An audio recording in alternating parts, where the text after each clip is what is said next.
ગેસના બાટલાની અછત વર્તાશે તેવા પણ એંધાણ વર્તાઈ રહ્યા છે.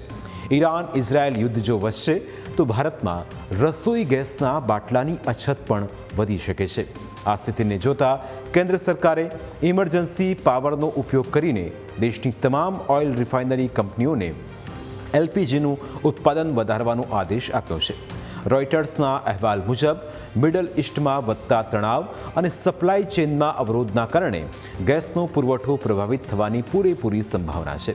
આ જોખમને જોતા સરકારે 5 માર્ચે મોડી રાત્રે આદેશ જાહેર કર્યો, જેમાં કહેવામાં આવ્યું છે કે હવે રિફાઇનરી કંપનીઓ તેમની પાસે રહેલા પ્રોપેન અને બ્યુટેનનો ઉપયોગ ફક્ત રસોઈ ગેસ બનાવવા માટે કરશે, એટલે કે આ ગેસનો ઉપયોગ અન્ય કોઈ કામમાં કરવામાં આવશે નહીં. તેનો હેતુ એ સુનિશ્ચિત કરવાનો છે કે દેશમાં લગભગ 33.2 કરોડ સક્રિય એલપીજી ગ્રાહકોને કોઈ પણ મુશ્કેલી વિના ગેસ સિલિન્ડર મળતા રહે. બીજી તરફ સીએનજી પીએનજીના ભાવમાં પણ વધારો થઈ શકે છે.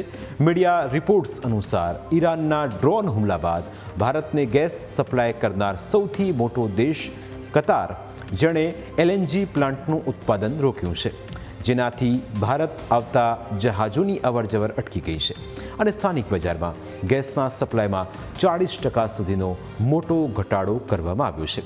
વિદેશથી આવતા એલએનજીને ગેસમાં રૂપાંતરિત કરીને સીએનજી અને પીએનજી સપ્લાય કરવામાં આવે છે. તેનો સપ્લાય અટકાવવાથી સિટી ગેસ કંપનીઓને ચેતવણી આપી છે.